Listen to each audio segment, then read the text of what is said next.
मोदींनी केलेल्या चुका या सुद्धा मास्टर स्ट्रोक मध्ये येतात आणि राहुल गांधींनी बरोबर दिलेले इशारे सुद्धा बुद्धूपणा म्हणून बरोबर. तर डॉक्टर बाबासाहेब आंबेडकरांनी हे भोगलं.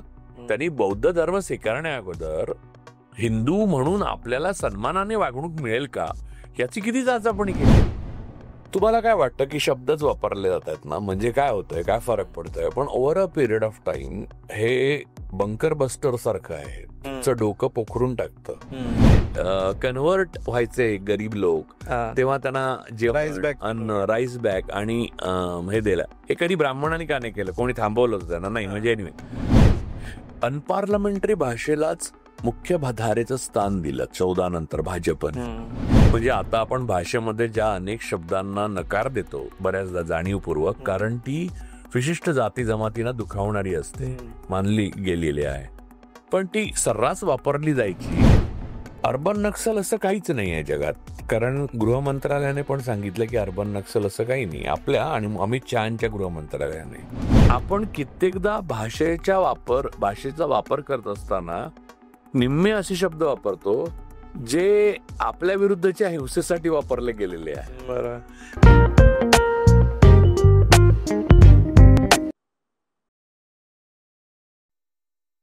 नमस्कार. इंडी जर्नलच्या इंडी चॅट या कार्यक्रमात तुमचं पुन्हा एकदा स्वागत. आजच्या एपिसोडमध्ये आपण एक खूपच रंजक आणि तरी महत्वाची अशी एक चर्चा तुमच्यासाठी घेऊन येतोय, आणि ती म्हणजे भाषेचं हिंसाशास्त्र. जगभरात प्रोपोगँडा किंवा कुठलंही दोन बाजूंच्या जे मतं असतात, दोन बाजूंची जी कथनं असतात, त्या कथनांना प्रस्तुत करण्याची एक विशिष्ट प्रकारची भाषा तिच्या भोवती रचली जाते. या भाषेचे तिकडच्या कोण चांगलं, कोण वाईट, कोण देशप्रेमी, कोण देशद्रोही, अशा प्रकारचे गट पाडायचे असतील, कुठल्याही प्रकारचे अस वर्सेस देम किंवा आपण आणि इतर असे गट पाडायचे असतील, तर अनेकदा हे भाषाशास्त्र वापरलं जातं. हे काय असतं, याच्यामधले शब्द कसे वापरले जातात, त्या शब्दांचे आपल्या मानसिकतेवरती, आपल्या मानसशास्त्रावरती काय परिणाम होतात, हे समजून घेण्यासाठी आज आपल्यासोबत आहेत आपले आवडते गेस्ट राजू पराळेकर सर. नमस्ते sir, welcome. Thank you. Indie Journal मध्ये बऱ्याच दिवसांनी आपण एक नवीन एपिसोड घेऊन येतोय. येस.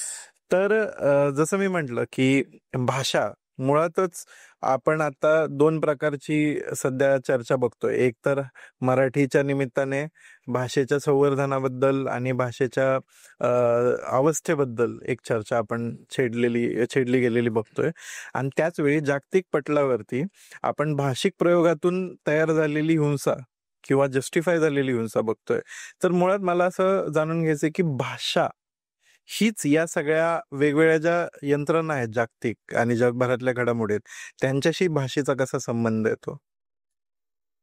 भाषा हिंसक पद्धतीने वापरताना त्याच्यामध्ये कसं असतं की शत्रूची व्हॅलिडिटी आणि त्याची ऑथेंटिसिटी, म्हणजे त्याचं स्वीकारलं जाणं आणि त्याचं टिकाऊपणा हे नष्ट केलं जातं भाषेच्या माध्यमातून. फॉर एक्झाम्पल, इस्रायल आणि इराणचा संघर्ष जो चालू आहे, त्याच्यामध्ये इस्रायल वापरताना इस्रायल गव्हर्नमेंट वापरतात, पण इराणची रेजिम बरोबर किंवा इस्रायलला सोफिस्टिकेटेड वॉर मशीन म्हणतात, पण इराणला न्यूक्लिअर थ्रेट. बरोबर. आता या प्रकारच्या, म्हणजे असे मी 50 उदाहरणं देऊ शकेन, पण या प्रकारच्या शब्दांनी तुम्हाला काय वाटतं की शब्दच वापरले जातात ना, म्हणजे काय होतंय, काय फरक पडतोय? पण over a period of time हे बंकर बस्टर सारखं आहे. तुमचं डोकं पोखरून टाकतं. म्हणजे तू जर खरं बोलत असशील आणि मोदी शहा महाराष्ट्र सरकार जे आहे त्याच्या विरोधात बोलत असशील, त्यांच्या लोकांनियुक्त नसण्याबद्दल बोलत असशील, तर तू सत्यवचनी किंवा गांधीवादी असं न म्हणता अर्बन नक्सल आहे. अर्बन नक्सल असं काहीच नाही आहे जगात, कारण गृह मंत्रालयाने पण सांगितलं की अर्बन नक्सल असं काही नाही. आपल्या आणि अमित शहाच्या गृह मंत्रालयाने, म्हणजे काय हे नाहीये, म्हणजे अमित शहाचं गृह मंत्रालय म्हणताना मला काय आनंद होत नाही, पण म्हणजे त्यांनी उत्तर दिलंय आरटीआयचं बरोबर. की अर्बन नक्सल हे काय आहे आम्हाला माहित नाही आणि अशी कोणतीही आकडेवारी आमच्याकडे नाहीये. त्यामुळे अर्बन नक्सल काहीच नाहीये. पण आपले महाराष्ट्राचे मुख्यमंत्री देवेंद्र फडणवीस पासून सगळेजण अर्बन नक्सल हा शब्द पंतप्रधान मोदींपर्यंत सगळेजण अगदी मोकळेपणाने वापरतात. आपल्या शत्रूंची स्वीकारार्हता समाजातली आणि त्यांचा अधिकृत असणं नष्ट करण्याकरता या शब्दाचा वापर केला जातो. ही एक प्रकारची हिंसा आहे. म्हणजे कसं सांगतो, तू एक समाजाचा घटक आहेस, तू समाजाचा प्रतिष्ठित नागरिक आहे, you are tax payer, whatever you are, means तू जर इनडायरेक्ट टॅक्स भरत असेल तरी तू टॅक्स पेअरच आहेस. म्हणजे कोणताही माणूस टॅक्स पेअर असतोच. भिकारी सोडला तर, म्हणजे भिकारी पण असतोच. म्हणजे तो पण काहीतरी कमॉडिटी विकत घेता तेव्हा तुम्ही टॅक्स पेअर होता. तर मूळ मुद्दा असा आहे की त्या माणसाच्या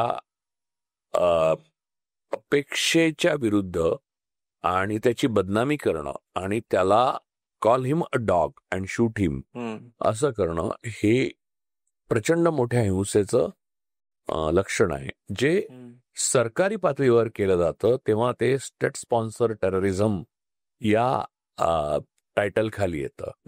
तेव्हा भाषा जेव्हा प्रकारे वापरली जाते, म्हणजे तुम्ही बघा की महाराष्ट्रामध्ये तुम्ही कित्येक काळ लहानपणापासून मोठ्या होईपर्यंत म्हणजे 2014 पर्यंत बघितलं असेल की ज्या प्रकारची भाषा आपण वापरायचो, आपण बोलायचो हा अनपार्लमेंटरी बोलतोय, एखाद्याने शिवी घातली. अनपार्लमेंटरी भाषेलाच मुख्य धारेचं स्थान दिलं 14 नंतर भाजपने. आणि आता कोणीही काहीही बोलतो, म्हणजे कोणी काही बोलतो, म्हणजे त्याला रिस्पेक्ट मिळतो. म्हणजे या प्रकारे बोलणारा की मुसलमान समाज जो आहे त्यांना टेररिस्ट म्हणणं, त्यांना पाकिस्तानी म्हणणं, त्यांना अजून मी आता शब्द वापरत नाही तर तुम्हाला माहिती आहे शब्द अनेक वापरतात त्यांच्या बाबतीत. हे सगळं जे आहे ते त्यांचं थेट चारित्र्य हनन आहे. आणि कुठच्याही आधुनिक आणि सिव्हिलाइज समाजामध्ये ही फार मोठी हिंसा मानली गेलेली आहे. तर या गोष्टीकडे आपण लक्ष देत नाही आणि जेव्हा भाषा अशा प्रकारे वापरायला प्रतिबंध करत नाही तेव्हा पुढे वास्तविक हिंसेमध्ये त्याचं रूपांतर होणं स्वाभाविक असतं. बरोबर. म्हणजे डेमोनाइज करणं कोणत्याही एका समाजाला, एका राष्ट्राला, एका व्यक्तीला, एका धर्माच्या लोकांना, हे जे कृत्य आहे ते आधुनिक आणि सुसंस्कृत समाजामध्ये स्वीकारार्ह नाही. एवढंच नाही, मॉरली ते ऍक्सेप्टेबल नाही, ते कायदेशीर लिगली पण ऍक्सेप्टेबल नाहीये आणि कॉन्स्टिट्युशनली ते अनकॉन्स्टिट्युशनल आहे. पण आपण मोकळेपणाने ते करतो आणि करणाऱ्याला समाजामध्ये प्रतिष्ठा, त्याच्या मागे पोलीसच्या जीप्स वगैरे फिरतात. हे अतिशय गंभीर आहे आणि याची दखल जनतेने घ्यायला पाहिजे.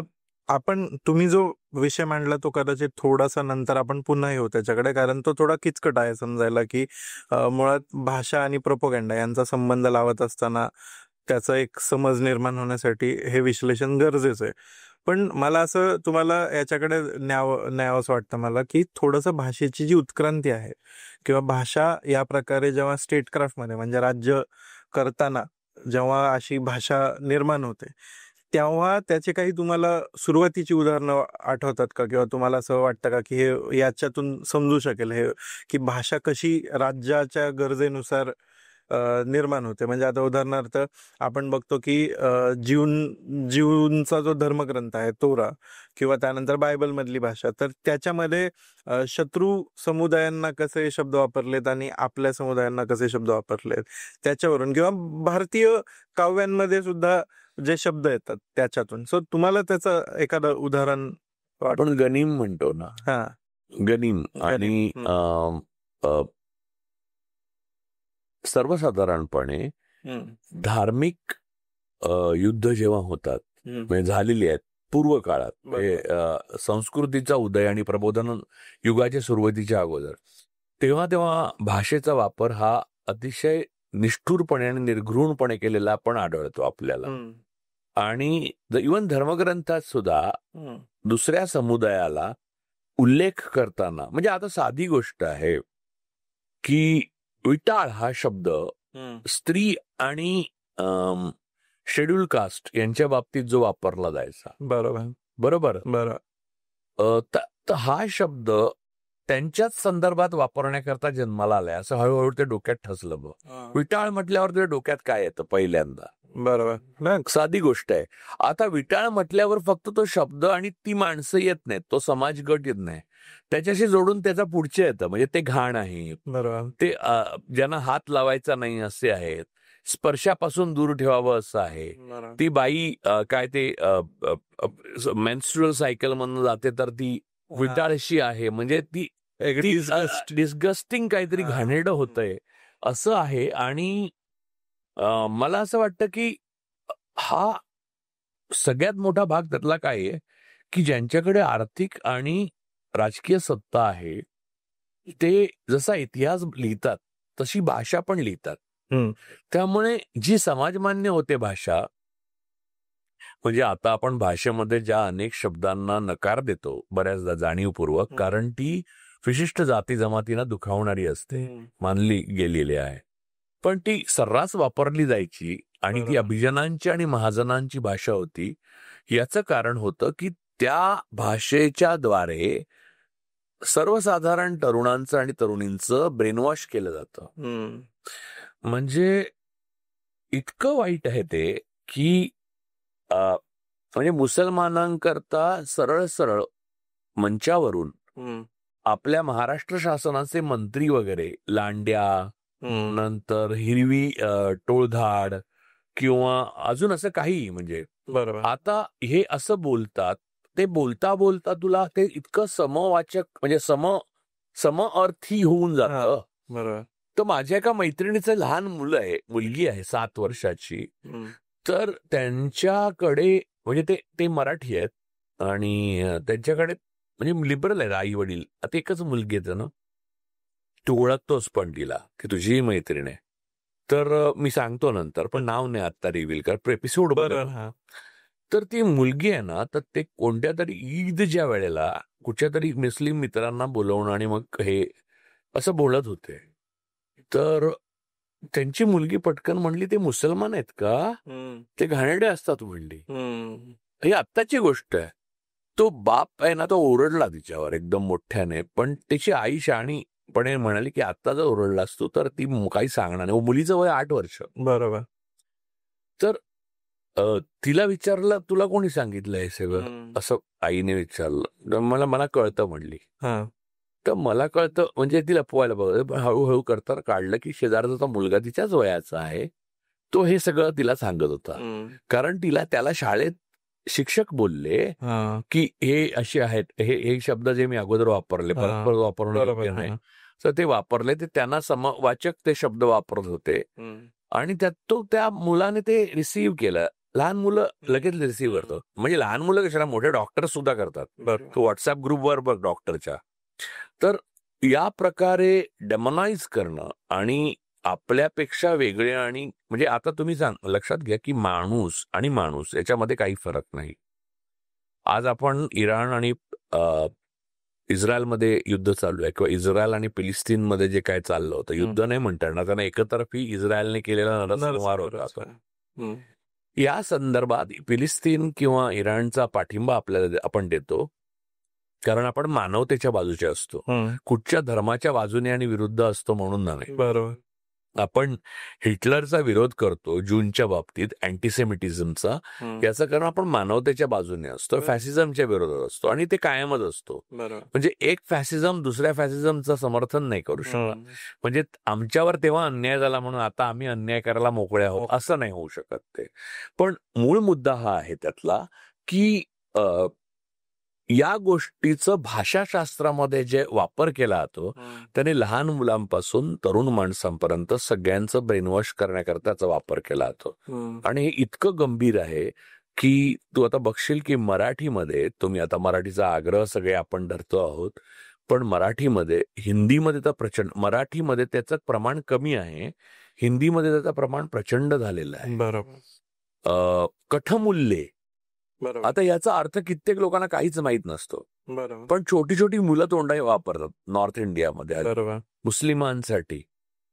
या विरुद्ध त्यांना हे शब्द ज्यांनी प्रसारित करण्याचा प्रयत्न करतात, अनवधानाने बोलतात ते सोडून देऊ आपण. गरीब छोटी मुलं म्हणजे प्रसारित जाणीवपूर्वक करतात, त्या सगळ्यांना अ, अ, एकतर जन्मठेपेची शिक्षा केली पाहिजे. मी तो प्रश्न जो विचारला होता तुम्हाला, तो यासाठी विचारला होता की उदाहरणार्थ मला असं म्हणायचं आहे की आपल्याकडे हे जे क्लॅशेस आहेत, या प्रकारचे संघर्ष आहेत की अदरायझेशनचे, इतरीकरण किंवा आम्ही आहोत आणि तुम्ही आहात या प्रकारचं विलगीकरण करण्यासाठी वापरलेले शब्द, तर त्याच्यामध्ये आपल्याकडे असे प्रवाद आहेत. आता शरद पाटील, आपल्याकडे इथं पुस्तक आहे आता की अब्राह्मणी सौंदर्यशास्त्र, तर त्याच्यामध्ये त्यांनी अशा अनेक तज्ज्ञांनी असं मत मांडलेलं की समजा असुर ही जमात होती, दैत्य ही जमात होती, राक्षस, दैत्य, दानव, असुर हे सगळे आदिवासी हे होते, समुदाय होते. आणि देव म्हणजे चांगला, दानव म्हणजे वाईट. सो ते कसं रिफ्लेक्ट आणि नाही झालेलं असं की बघा, म्हणजे पुराणांमध्ये अष्टादश पुराणेषु म्हणजे 18 पुराणांमध्ये सर्व देवांनी कोणाच्या बायकोवर नजर गेली, कोणाची मुली उपभोगली, कोणाच्या बाईला पळवून नेली, हे सगळे उलटे सुलटे धंदे केलेले आहेत. पण ते करतात ते आपण स्तोत्र श्लोक सगळ्यातनं वाचतो तेव्हा ते आपण बरोबर आहे असं वाटतं, कारण देवाने केलंय. हेच कृत्य दानवांनी किंवा राक्षसांनी केलं, किंबहुना नाही केलं तरी ते राक्षसच आहेत. म्हणजे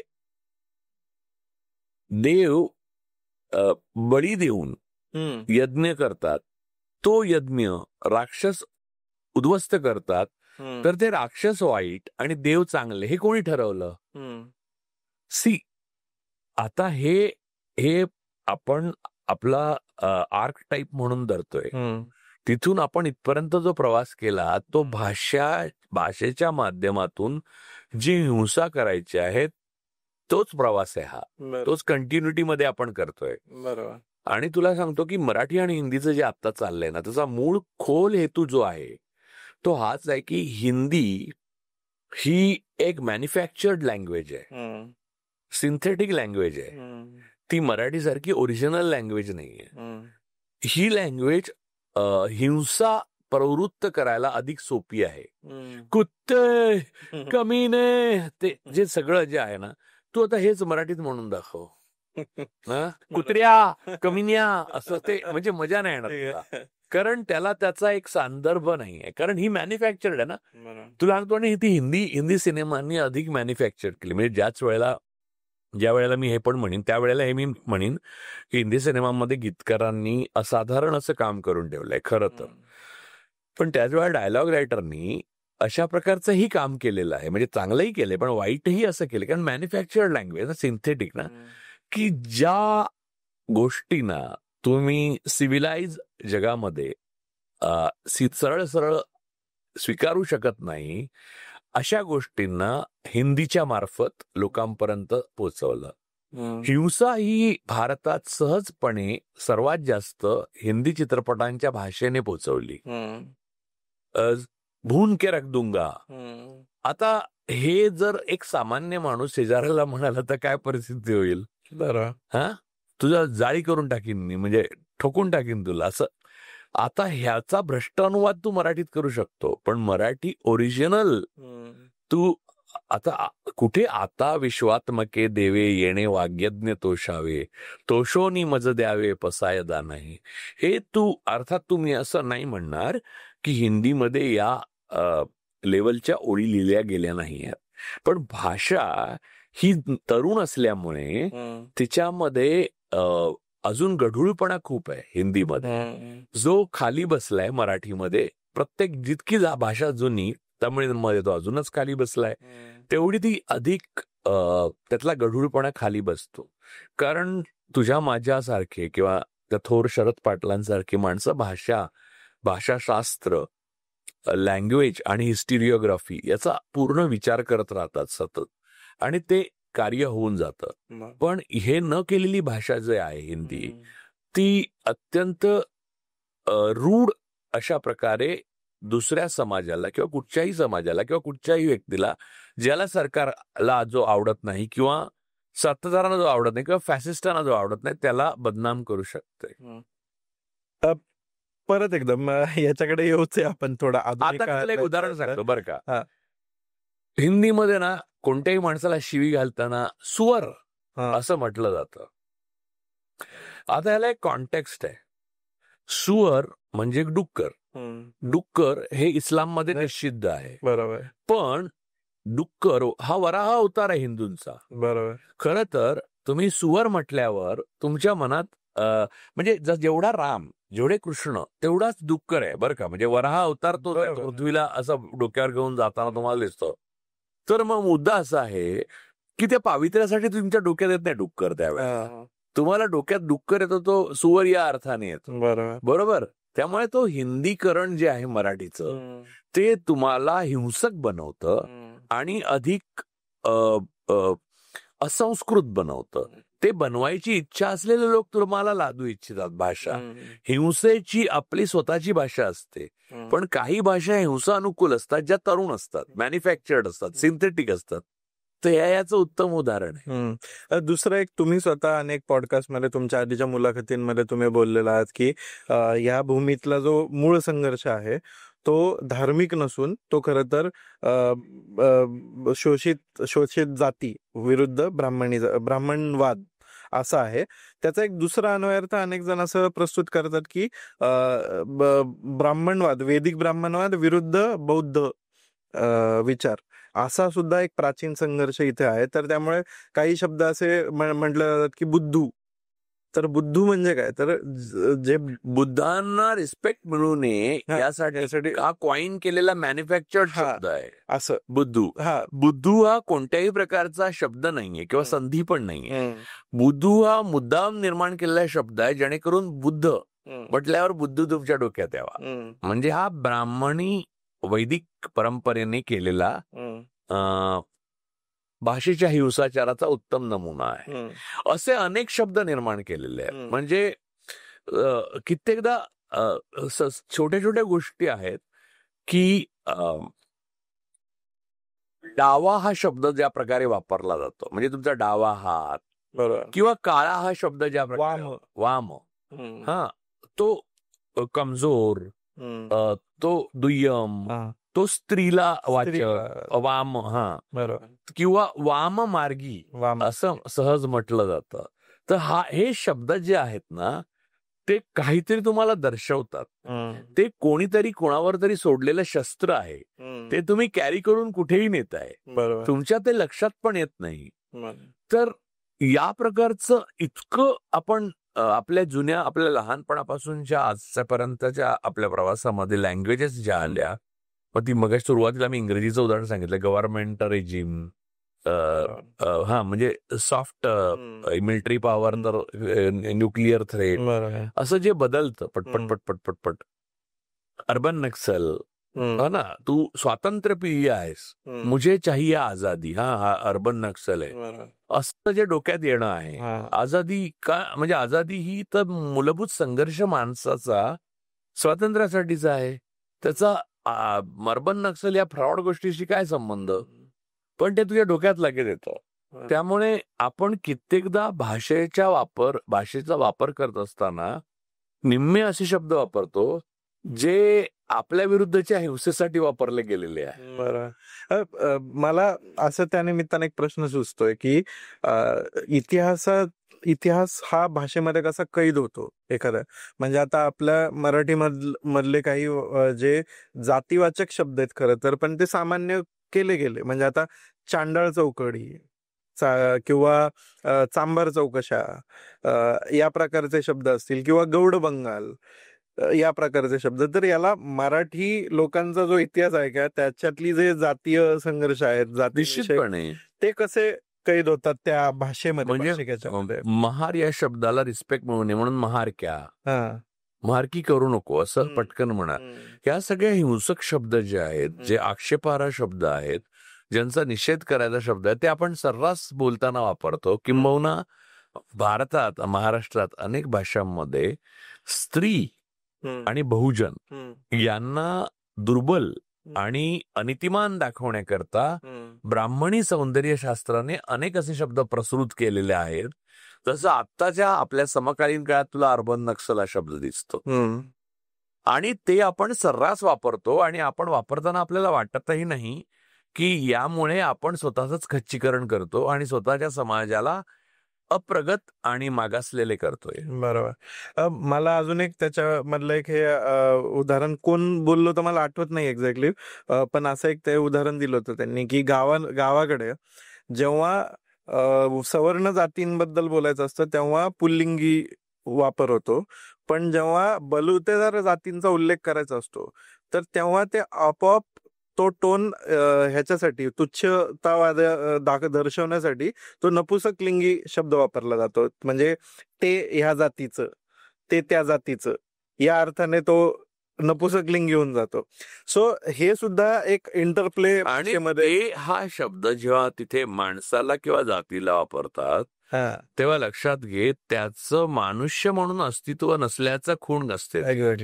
तो इन्सिग्निफिकंट आहे. Is a statistics, is not human being. बरोबर.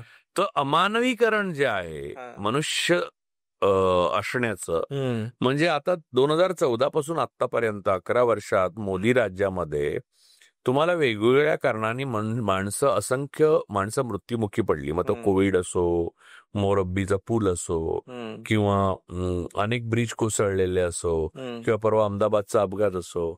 तिथल्या माणसांना नावांपेक्षा स्टॅटिस्टिक्स आहे आणि गव्हर्नमेंट लपवते त्या स्टॅटिस्टिक्स. नावांचं खूप दूर राहिलं. पूर्वी आठवत असेल तुला की पूर्वी सगळी नावं रांगेत छापली जायची गेलेल्या लोकांची आणि स्टॅटिस्टिक्सचं स्वाभाविकच यायचं. आता फक्त स्टॅटिस्टिक्स 240 लोक मेले आणि ते म्हणजे आणि नंतर आता बाहेर आलं की BBC कडनं ते सुद्धा ब्रिटिश ब्रॉडकास्टिंग कॉर्पोरेशन की कोविडमध्ये 20 मिलियन लोकांची मृत्यूचा नोंदच केली नाही. बरोबर. तर हे जे आहे हे करण्याला पर्पज आहे आणि ते पर्पज हे आहे की मानवाचं सांख्यिकीकरण आणि संख्येचं गायब होणं. म्हणजे पहिले तू माणूस म्हणून तुला संख्येमध्ये बदलायचं, म्हणजे तुला तुरुंगात टाकल्यावर कसं 324 नंबरचा कैदी बोलवा. बरोबर. त्यामुळे तू संख्येमध्ये परावर्तित झाला. आता मोदी राज्यात संख्येमध्ये परावर्तित होऊन संपत नाही तुझी अवहेलना. तू जेव्हा मोठं कॅटॅस्ट्रॉफिक गोष्टी घडतात किंवा मोठ्या दुर्घटना घडतात तेव्हा तू नसशील या जगात. तू म्हणजे तू किंवा मी कोणी नसेल तेव्हा आपण 324 पण नसणार आहे. कारण एकंदरीत किती आहे त्याचा आकडा कमी करण्याकरता ते नंबरिंग वापरलं जातं. त्यामुळे आपण माणूस पासून नंबर पर्यंत येतो आणि नंबर सुद्धा नंतर गायब केला जातो. हे जे मोदी शासनाचं वैशिष्ट्य आहे, जे भाजपचं आणि RSSचं सगळीकडे दिसतं, ते या भाषाशास्त्रातल्या हिंसाचाराचं एक्सटेन्शन आहे. म्हणजे भाषा आणि संख्या दोन्ही मानवाला मानव असण्यापासून दूर नेण्याकडे वापरल्या जातात. बरं. आणि ही फार महत्वाची आणि गंभीर गोष्ट आहे. ह्यावर फार लक्ष गेलेलं नाही अजून विचारवंतांचं म्हणजे जे असतील तर. तुम्ही एक शब्द तुम्ही हिटलरचा उल्लेख केलात मगाशी आणि मला वाटतं हिटलरचं माइन काम्फ ह्याच्यासाठी या भाषिक हिंसेसाठी एक आदर्श डॉक्युमेंट, त्याचा अभ्यास करण्यासाठी एक आदर्श डॉक्युमेंट मानलं जातं की कारण ज्या पद्धतीने एका समुदायाचं चित्रीकरण तो प्रस्तुत करतो आणि हिटलरच्या रेजिमने नंतर किंवा हिटलरच्या राईखने नंतर जे केलं की टर्माइट्स, पॅरासाइट्स या प्रकारे त्यांची वाळवी किंवा या प्रकारच्या उपमा वापरून त्यांचं जसं तुम्ही म्हणाला डिह्युमनायझेशन ते भारतात सुद्धा केलं जातं मुस्लिम आणि ख्रिश्चनांचं. ते प्लेबुक म्हणजे आता तुला सांगतो की बऱ्याच ट्रोल्सनी म्हणजे कॉलिम डॉग शूटिंग मला ख्रिश्चन म्हणा आणि मग काय म्हणायचं तांदूळ पीठ मांग्या म्हणजे कन्व्हर्ट व्हायचे गरीब लोक तेव्हा त्यांना जेवण राईस बॅग आणि हे दिलं. हे कधी ब्राह्मणांनी का नाही केलं, कोणी थांबवलं होतं त्यांना नाही. म्हणजे एनिवे तर ह्या मी आहे असं दाखवायला, म्हणजे मी आहे किंवा नाही हा मुद्दा तुम्हाला माहिती आहे काय खरी गोष्ट आहे, पण मुद्दा हा आहे की हे वापरायचं, ते वापरताना आहे ना हे भान राहत नाही की आपण एका कम्युनिटीची, एका धर्माची, जो रिस्पेक्टेबल धर्म आहे, ज्या पोपला जाऊन म्हणजे मोदी जवळपास शरण येतात तिकडे गेल्यावर, तर त्या धर्माची आपण अवहेलना करतो, अपमान करतो, जो क्राईम अगेन्स्ट ह्युमॅनिटी आहे. आणि त्याच वेळेला मनुष्य म्हणून माझं स्वातंत्र्य आहे की नाही काही, की मी कोण आहे हे मी सांगावं. तर तुम्ही कोण आहात? सरकारला सुद्धा हक्क नाहीये मी कोण आहे विचारण्याचा. ते विचारतात, ते डॉक्युमेंट गुप्त ठेवण्याची त्यांच्याकडनं पूर्व अट आहे, ती पाळत नाहीत, ती गोष्ट वेगळी. किंवा जगाला आता माहितीये मी कोण आहे, कोणता धर्म, जात वगैरे सगळं, पण मी सुद्धा स्वतः बोललेलो आहे. पण मुद्दा असा आहे की ही जी डेंजरस बाब आहे ती तू एका गोष्टीतनं अजून बघ, इतिहासाची पुस्तकं वाच, सगळ्यात तुला बाकी पोथ्या परिस्थित्या कशाला पाहिजेत. खान बोलला तोबा तोबा.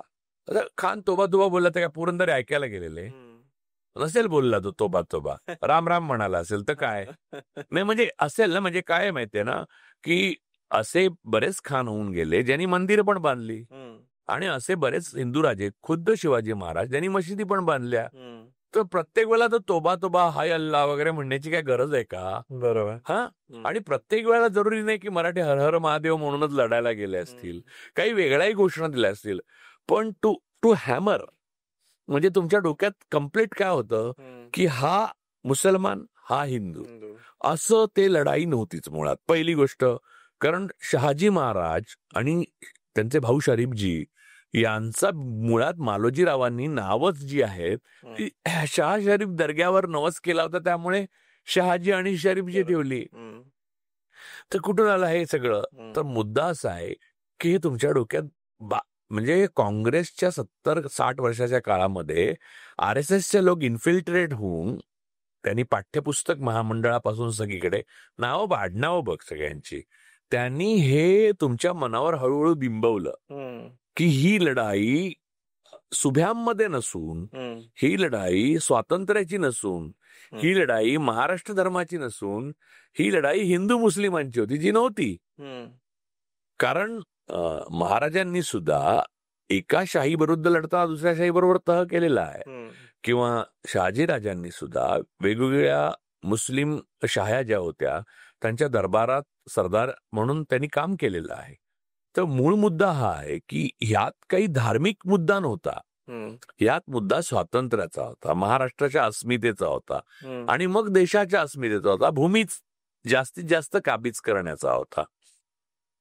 नाहीतर 1857 मध्ये नानासाहेब पेशवे, राणी लक्ष्मीबाई आणि बहादूरशाह जफर खांद्याला खांदा लावून का लढले असते, किंवा वाजिद अली शेख. पण मूळ मुद्दा हा आहे की हे आपल्याला कुठेही इतिहासात नीट शिकवलं जात नाही, आणि आपल्याला असंही सांगितलं नाही. म्हणजे काँग्रेसच्या काळात सांगायची कोणाची हिंमत नव्हती या संघवाल्यांची. त्यांनी असं लिहून ठेवलं की तोबा तोबा, खान म्हणला हाय अल्लाह, अल्लाह या असं का म्हणून. माझं तुला एक सांगणं आहे की वास्तवामध्ये अफजल खान जेव्हा महाराष्ट्रात उतरून आला आपल्या प्रतापगडाच्या पायथ्याशी, तेव्हा, आणि मिर्झा राजे जयसिंग जेव्हा दिल्लीहून स्वराज्याचा घास घेण्याकरता आले, या दोन्ही वेळेला ब्राह्मणांनी सहस्रचंडी यज्ञ त्यांच्या विजयासाठी केलेले आहेत, महाराजांच्या विजयासाठी नाही केलेले.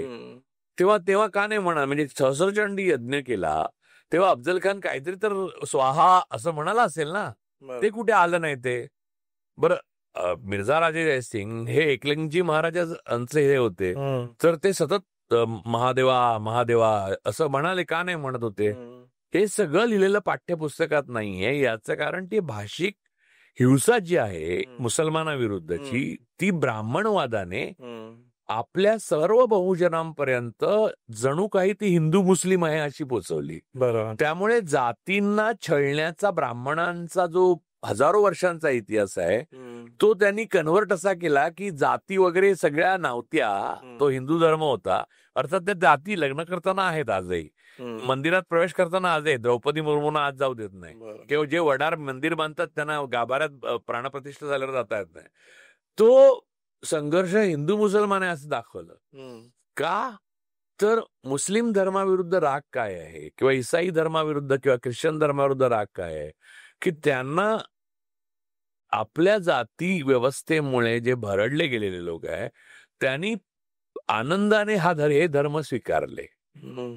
आणि ब्राह्मण कधीच बरं मला असं सांग की एक दलित ख्रिश्चन होतो आहे तांदुळासाठी किंवा राईस बॅग किंवा हे कन्वर्ट काय तो वाटेल ते पाववाला ना, पोर्तुगीजांनी पाव टाकले. तर मग ब्राह्मणांनी का नाही त्या दलिताला ब्राह्मण करून घेतलं? कोणी थांबवलं होतं त्यांना?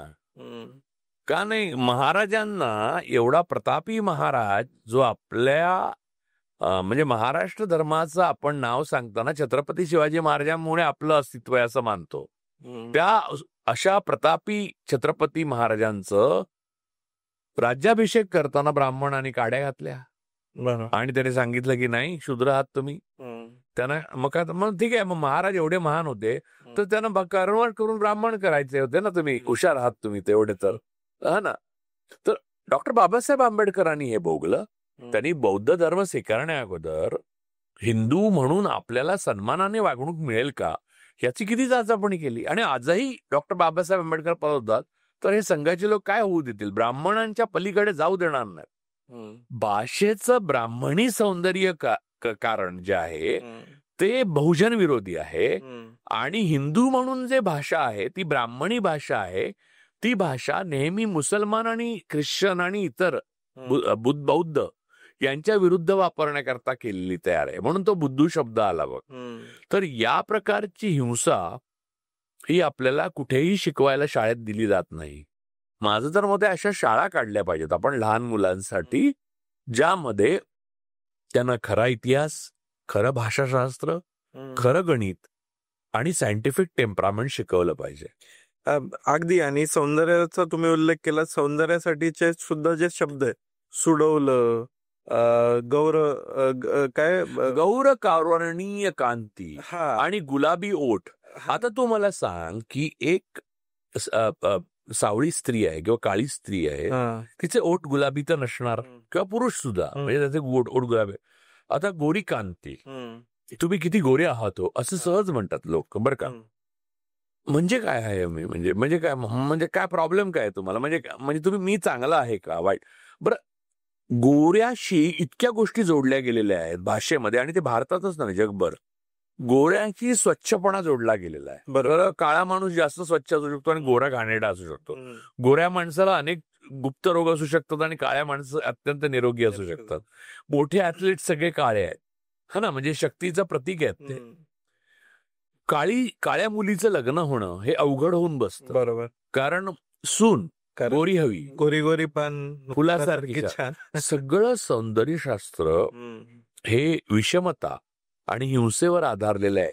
आणि ते मग ब्राह्मणी असो, मग ते जिओनिझिस्ट असो किंवा औपनिवेशिक इंग्रजी असो, हे इतकं डेडली आहे की जो मनुष्य ज्या ज्या भाषांचा अभ्यास करतो तेव्हा तेव्हा त्याला कळत जातं. दुर्दैवाने आपल्याकडे आत्ता सत्ताधीश जे आहेत, अमित शहा आहेत, ते शरमला सरम म्हणतात हिंदीमध्ये, आणि ते हिंदी बोलायला आसक्ती करतात. त्यांना शरम हा शब्द म्हणता येत नाही, सरम. तर ज्या माणसाला कुठचीच भाषा धड येत नाही तो मनुष्य कुठच्याही भाषेचा द्वेष करू शकतो. ज्याला म्हणजे मोदींना, शहांना, गौतम अडाणींना, मुकेश अंबानींना अशी विनंती करेन की आम्हाला गुजरातीमधले 4 महान साहित्यिक नीट समजावून सांगा. एपिसोड वाईज करू, प्रत्येकाने एक एपिसोड करायचा, एका साहित्यिकाचे 4 एपिसोड करून सांगायचे. मोदी एवढी चाय पे चर्चा, परीक्षा पे चर्चा, ह्याच्या पे चर्चा, त्याच्या पे चर्चा करताना हातात कागद टेलिप्रॉम्प्टर न घेता तुम्ही तुमच्या भाषेतले, मातृभाषेतले 4 साहित्यिक आम्हाला त्यांच्या सौंदर्य, रचना आणि शैली यासाठी कसे ते महान होते हे समजावून सांगा. तर आम्ही मानू की तुम्ही भाषेवर काय बोलायला लायक आहात. तुम्ही भाषेवर बोलायला अजिबात लायक नाही माणसं. तुमच्या अख्ख्या पक्षामध्ये किंवा RSS मध्ये जी हिंदी बोलली जाते ती हिंदी बोललीच नाही जात. जिथे हिंदी शब्द सुचत नाही तिथे भागवत मराठी वापरतात आणि त्यांची इच्छा असते संस्कृत वापरावं. त्याचा कुठच्याही वास्तवातल्या लँग्वेजशी संबंध नाही, त्याचा संबंध हिंसेशी आहे. आणि ती हिंसा त्यांना बहुजनांची करायची, मुसलमानांची करायची, ख्रिश्चनांची करायची, कम्युनिस्टांची करायची, डाव्यांची करायची, समतेवर आधारित समाज मानणाऱ्या सर्व लोकांची करायची. आणि भाषा हे त्यांचं शस्त्र आहे. अगदी. तर आता आपण नाकेडोळी वगैरे जो उल्लेख केला, तर त्याचे मनुस्मृतीमधले काही मी श्लोक बघत होतो, तर त्यामध्ये स्त्रीचे दात असे असतील तर तिला नकार द्यावा, तिचे डोळे असे असतील तर, म्हणजे हे जे सौंदर्याला बघणं आहे, कशा प्रकारे सौंदर्य ही ऑलटुगेदर वेगळी गोष्ट. म्हणजे हिंसेच्या पलीकडला मी सांगू का, ही एक हिंसा आहे वेगळी प्रकारची. म्हणजे असे दात असले किंवा असा रंग असला स्त्रीचा, आपण स्त्री का धरतोय, कारण तिला कायम वाम, दुय्यम, दुर्बल आणि कैदेत ठेवावी अशी वस्तू मानली गेली. सौंदर्याला नेहमी ती व्यक्ती नाही, ती वस्तू मानण्याचा प्रयत्न आहे. तर हे कोणी सांगितलं तुला? मला काळ्या मुली, काळ्या स्त्रिया आवडतात बरं का, काळ्या सावळ्या वगैरे. हे माझ्या डोक्यातलं सौंदर्याविषयीची कल्पना, फॅन्टसी जे काय असेल ते आहे, बरोबर. काही ना गोऱ्या आवडतात, काही ना अजून ऑरेंज आवडत असतील, काही ना लाल, रेड इंडियन्स लाल असतात ना स्किनची आहे, तेव्हा आवडत असतील. सौंदर्य हे कुठच्याही कॉन्सेप्ट मध्ये तुम्ही थांबवू नाही शकत. आता गुलाबाचं फूल सुंदर आहे आणि सदाफुली सुंदर नाही, असं सरसंघचालकांनी सांगितलं म्हणून ते सत्य आहे हे मानणं चुकीचं आहे. याबाबत तुला सांगतो की देव आणि राक्षस किंवा आता जे लाखो आणि करोडोच्या संख्येने पूजा केली जाते देवांची, ते देव आहेत हे सुद्धा सत्य नाहीये. कारण तुला साधं सांगतो की देव, कुठचाही देव, म्हणजे आता ह्याच्यावर एक जावेद अख्तरांनी फार सुंदर उदाहरण सांगितलेलं, ते मी सांगतो. रोमन साम्राज्य जेव्हा होतं पीकला, कॉन्स्टंटाईन पडण्याच्या, म्हणजे कॉन्स्टंटिनोपल ते पडण्याच्या अगोदरचं, तर ते ख्रिश्चन झालं. त्याच्या अगोदर असे आपल्यासारखेच वेगवेगळ्या देवांना सगळे पाळायचे, मानायचे. तर एक देव होता ज्युपिटर. तर ज्युपिटर म्हणजे आता आपण ज्युपिटरला गुरुग्रह मानतो, पण ज्युपिटर हा देव होता रोमनांचा. तो पुन्हा सत्तेचा आणि सर्वात प्रभुत्व असलेला देव मानला जायचा. सर्व सम्राट, सरदार, सहकारी आणि सगळेजण त्यांना ज्युपिटरना मानायचे. करोडोच्या संख्येने रोमन साम्राज्यामध्ये सगळे ज्युपिटर ज्युपिटर ज्युपिटर करायचे. आज तू ज्युपिटरचा भक्त आहेस असं सांगितलं तर तुला हसतील की नाही.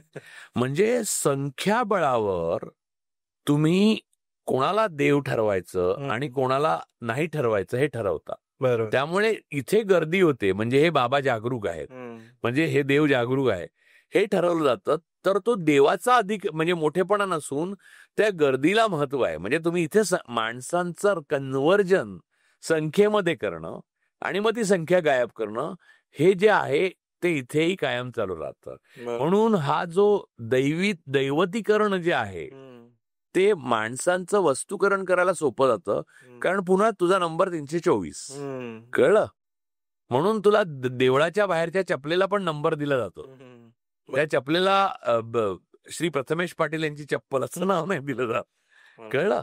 तर तुला जेलमध्ये ज्या गोष्टी घडतात ना, त्याचं अशा प्रकारच्या फॅसिस्ट राज्यामध्ये जेलच्या बाहेरचे साम्यस्थळ शोध किती सापडतात, आणि ती सगळ्यात जास्त तुला भाषेत सापडतील. बरं. शेवटचा प्रश्न की आपण बघितलं की आता याच्यावर येऊया की आता सध्या काय घडतंय त्याच्यामध्ये. तर बरीच विश्लेषणं बघितली आपण की इस्रायल पॅलेस्टाईन हे जे संघर्ष आहे एवढा जुना, आणि त्याच्यामधलं आत्ता गझामध्ये जे इस्रायल करतंय त्याचं वार्तांकन बीबीसीने कसं केलं असं एक विश्लेषण वाचलं. तर त्याच्यामध्ये जर पॅलेस्टिनी व्यक्ती मेला, त्यांची हत्या करण्यात आली, तर डाईड 5 पॅलेस्टिनियन डाईड, म्हणजे त्याच्यातला जो कर्ता आहे तो कर्ताच नाहीये त्याच्यामध्ये, फक्त जे कर्म झालेलं आहे, जे झालेलं आहे ते फक्त आहे की ते मेले. कशामुळे मेले? आपोआपच मेले का, असं त्याचा एक गर्वित अर्थ. पण तेच इस्रायलचं कोणीतरी गेलं तर त्याच्यामध्ये किल्ड बाय असं कॉशन आणि थ्रेट. जसं तुम्ही मगाशी म्हणलात की रेजिम आणि गव्हर्नमेंट. रेजिम म्हणजे नॉर्थ कोरिया, इराण या सगळ्या ह्यांची किंवा जे कोणी अमेरिकेच्या नेटो ह्याचे विरोधक आहेत ते सगळे नाही, भारतात आता निवडणूक आयोगाला हाताशी धरून जी आलेली महाराष्ट्रातली किंवा देशातलं सरकार ते रेजिम आहे, पण आपण त्याला गव्हर्नमेंट म्हणणार. आणि त्याला गव्हर्नमेंट न म्हणता रेजिम म्हणणारे नरअर्बन नक्सल म्हणणार, कारण सत्ता आता इकडे आहे उलटीकडे. म्हणजे या गोष्टी सोयीने वापरल्या जातात. भाषा हे सत्तेच्या सोयीचं साधन बनता कामा नये, यासाठी विचार करणाऱ्यांनी जागरूक असलं पाहिजे. याची आपण ठळक ठळक उदाहरणं घेत गेलो. त्यावर चर्चा डिटेलमध्ये अगदी करायची झाली तर ती तासनतास करता येतील. अगदी आता मराठीमध्ये पण वार्तांकन करताना विशेषतः उद्धव ठाकरे काही बोलले की तो टोमणा म्हटलं जातं, आणि त्याला जर प्रत्युत्तर आलं समोरून तर त्याला टोला असं म्हटलं जातं. तर याच्यावर मोदींनी केलेल्या चुका या सुद्धा मास्टर स्ट्रोक मध्ये येतात, आणि राहुल गांधींनी बरोबर दिलेले इशारे सुद्धा बुद्धूपणा म्हणून बरोबर. म्हणजे हा शब्दांचा वापर जो आहे तो इतक्या ठोकपणे केला जातो, आणि ना माणसांचे ठोकळे बनतात. विचार करणं माणसं बंद करतात, हळूहळू शब्द घेऊनच पुढे जातात. केवढा मोठा भारत विश्वगुरु झालेला आहे. भारताची अशी परिस्थिती आहे की जगामध्ये एकही मित्र उरलेला नाही. भारताची दयनीय स्थिती आहे विदेश स्थितीमध्ये. पण ही जी भाषेमुळे डोक्यात कन्सेप्ट केलाय तो काढताना पुढे मुश्किल आहे. व्हॉट्सअप ग्रुपवर डॉक्टर, इंजिनियर वगैरे सगळे लोक इतक्या हिरिरीने समर्थन करतात, त्यांना लक्षात येत नाही आपण वास्तवाचं नाही शब्दांचं समर्थन करतोय. बरोबर. आणि वास्तव आणि शब्द यांच्यात काही संबंध नाहीये. बरोबर. शेवटी म्हणजे मला जर तू असं म्हटला की म्हणजे मला किंवा कोणत्याही माझ्यासारख्या माणसाला यू आर अर्बन नक्सल, मला त्या दिवशी एक गंमत वाटली की एक सामान्य घरातनं आलेला ऍक्टर त्याला पटकन सैफ अली खानने विचारलं की आर यू अ निप्पो किड. तर आता अनफॉर्च्युनेटली तो हिंदी भाषिक आणि मूळचा घरचा इंग्रजी हे नसल्यामुळे तो बोलूच शकला नाही, की ते म्हणला व्हॉट. तर मग त्याच्या लक्षात आलं की इंग्रजी हा मुद्दा असल्यामुळे असं बोलतोय. तर मुद्दा असा आहे की नेप्पो किड हा शब्द तुम्ही सोयीने निर्माण केलाय. बरोबर. जय शहा नेप्पो किड नाहीये, राहुल गांधी हा निप्पो किड आहे. बरोबर. कळलं ना. जय शहा कष्टाने तिथपर्यंत पोहोचलाय. तर मला वाटतं आपण बऱ्यापैकी हे समराईज केलेलं आहे याच्यामध्ये की भाषा स्वतःमध्ये कशा प्रकारे दोन गट पाडण्यासाठी किंवा भाषा तिच्या संदर्भानुसार कशी बदलते, हिंसेसाठी कशी वापरली जाते, तिच्यातून उद्युक्त कसं करता येतं, तिच्यातून विलगीकरण कसं करता येतं, तिच्यातून कोणाचं तरी अमानवीकरण कसं करता येतं. तर त्यामुळं तुम्ही जेव्हा भाषेचा वापर करत असता किंवा भाषा वाचत असता, कन्झ्युम करत असता, तिचं वाचन करत असता, तेव्हा त्याच्यातून अन्वयार्थ काढताना हे सगळे संदर्भ जर लक्षात आले तर त्याला माध्यम साक्षरतेचा एक भाग म्हणून बघायला पाहिजे.